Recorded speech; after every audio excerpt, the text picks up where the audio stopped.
With this week's 50th anniversary of North Korea's illegal seizure of the USS Pueblo on January 23, 1968, and the capture of the crew, it's worth taking a moment to consider how news reporting has changed over the ensuing decades.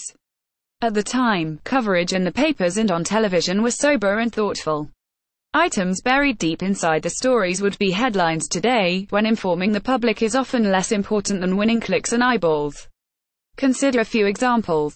North Korean patrol boats intercepted the Pueblo about 10 p.m. Washington time. By 11:45 the ship reported that it was being boarded. At 12:32 a.m., the Pueblo's radio went off the air. But Walt Rostow, the White House National Security Advisor, did not reach his office until 1 a.m. He waited a full hour before waking President Lyndon Johnson to tell him what had happened. Rostow's decision to gather all the facts before informing the commander-in-chief hardly made the papers. These days, the delay might have been the lead, and cable commentators would have been frothing. Here's another example. At the height of the Cold War, the Soviet Union operated a worldwide fleet of fishing trawlers, with a smattering of intelligence-gathering ships hidden in the mix. Probably with the contrivance of the Johnson administration, U.S. allies in Latin America began seizing the trawlers. The evident goal was to pressure the USSR to persuade the North Korean regime to release the Pueblo. At the time, the attitude of journalists was ho-hum. Today, the headline would have been about how risky and warmongering the tactic was. Then there was the administration's plan, reported by the New York Times, to make use of a pair of large fish processing ships then being built for North Korea in Rotterdam. One idea was to seize the ships, in effect playing tit for tat.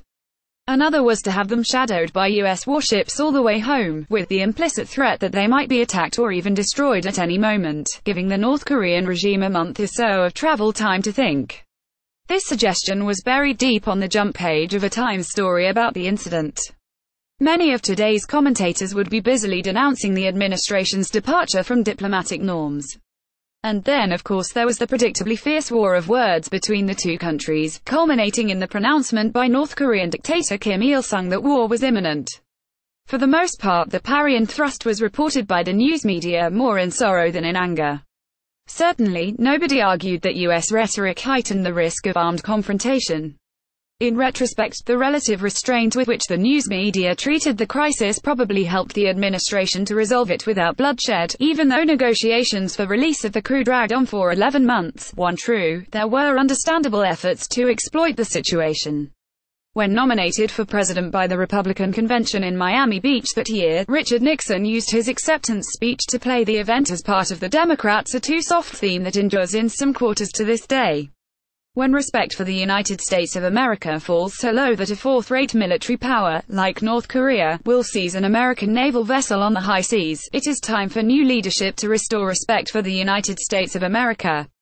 But that was politics, and to be expected, and to some extent fair game.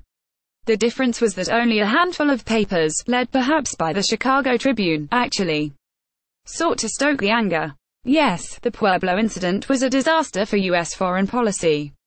Yes, it probably contributed to Nixon's victory in the fall, although, to be sure, his campaign theme was supported by the Soviet invasion of Czechoslovakia, the urban uprisings following the assassination of the Martin Luther King Jr., and the police riot at the Democratic Convention in Chicago.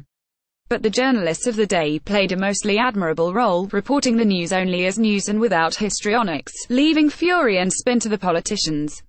This column does not necessarily reflect the opinion of the editorial board of Bloomberg LP and its owners. To contact the author of this story, Stephen L. Carter at scarter01@bloomberg.net, or contact the editor responsible for this story, Stacy Schick at bloomberg.net.